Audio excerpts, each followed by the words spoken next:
Good evening, and thank you for joining us. I'm Trey Gowdy, and it's Sunday night in America. Every time Mike Johnson makes a decision, there's a line waiting outside his office. People who are happy don't make appointments to see you, and team players almost never make the news. The Freedom Caucus learned long ago how to shut down the House, and now Republicans in tough districts, swing seats or blue states, they're showing that two can play that game.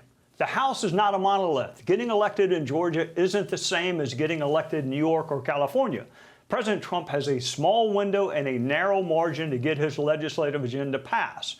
So will perfect or politics get in the way of good enough? Not only is Congress dealing with reconciliation, there's a new word in the lexicon, rescission, where cuts to discretionary spending are codified. There's a lot going on, and we're joined by the President's Deputy Chief of Staff, Mr. James Blair. Welcome, James. Thank you for joining us, and our condolences to the people in Florida in the aftermath of yet another mass shooting, this one at Florida State. The President has his hands full. He doesn't have time to referee fights among different factions in the House, but he is also uniquely able to move people. Do you expect him to play a role in working out the House and Senate budget bills? I definitely do, and thanks for having me back, Trey. I really appreciate it. Look, the president has been engaged with this process deeply every step of the way between different groups in the House, as you mentioned. It's not a monolith, and between the House and the Senate. And the White House will be very involved in the process going forward.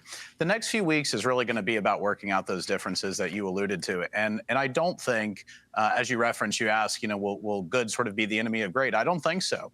I think that we are going to have the biggest tax cut package in history, not only renewing the president's 2017 tax cuts, but also adding some additional tax cuts on top of that the president campaigned on that are really great for middle and working class individuals. These are things like no tax on tips, right? No tax on Social Security. So that's what we're really working towards. We also have wide agreement on securing the border, make sure it's funded for the long term to ensure that the great work we've done so far extends past the next few months.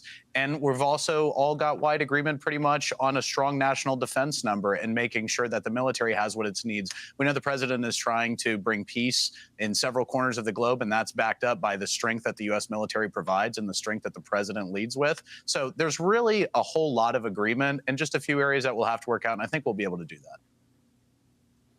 All right, with tariffs, the president asked for patience, a level playing field, and more domestic manufacturing.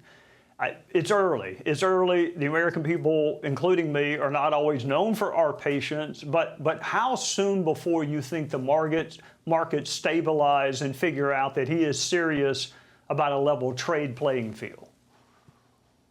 Well, look, the president's very serious. And to be honest with you, anyone who would have watched any of his campaign speeches any time in the last 2 years would know how serious he was and really have watched him throughout the entirety of his career, how serious he is. Look, the president wants America to get a fair deal, and he wants Main Street America to get a fair deal. Nobody asked guys in Ohio and Pennsylvania and their families if they wanted their towns hollowed out by shipping manufacturing jobs overseas decades ago when we started globalizing. The president has always opposed that, and he wants to reverse that course. He's also made clear that we can't be reliant on countries who don't always have our best interests at heart for critical supplies and critical supply chain elements. And so he's really trying to reverse not only decades of globalizing that have cost American jobs and Americans the ability to make a good living, but also it's about securing the country. I think the market is coming around to that. It's understanding that. And look, just this week, we started to have serious conversations, both here in the White House and abroad, with all kinds of countries who've come to the table and recognize that it is time to return the goodwill that America has showed these countries for many years in the form of better trade deals that are fair to America and the American people and the American worker particularly. All right, James, let me ask you about something else that kind of was in the headlines, almost kind of a subplot to a broader conversation. Americans can definitely be put on trial if they're indicted. They can be convicted. They can be sentenced to prison. They can even be sentenced to death. I don't know the legal basis for deporting an American. Sometimes the president raises issues without taking a position on it. Some people call it trolling. I'm not sure I know what that phrase is, but you're younger than I am. Is there some legal precedent for removing American citizens from the country? Well, look, I think what we're focused on is removing illegal immigrants. I mean, that's what we're actually trying to do, is actually remove the illegals that have been brought into this country. And really, Joe Biden opened the floodgates to let into this country. And we've had great success with that so far. Last month, Trey, in March, we had the lowest number of border crossings ever on record. And it's like 95% down from where it was the same month just a year ago. OK, that is what we were trying to accomplish. In fact, just last month, we had, I think, 5,000 illegal immigrants choose to self-deport through the CBP Home app, which is an application, you know, a mobile app that was refashioned. The Biden administration created a mobile app to allow illegals to come in. We just turned it around and said this is how they can process themselves out of the country and sort of check out on their way out the door. We had 5,000 do that on their own. So we've had hundreds of thousands of people deported since President Trump came into office. We're trying to get rid of all of the illegal immigrants, particularly those that have committed crimes.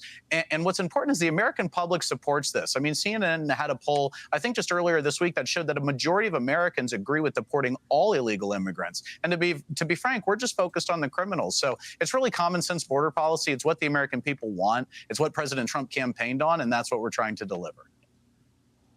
James Blair, thank you for joining us, especially on Easter Sunday. Hope you had a good holiday and hope we see you soon. Happy Easter. Thanks, Trey. Hey, Sean Hannity here. Hey, click here to subscribe to Fox News YouTube page and catch our hottest interviews and most compelling analysis. You will not get it anywhere else.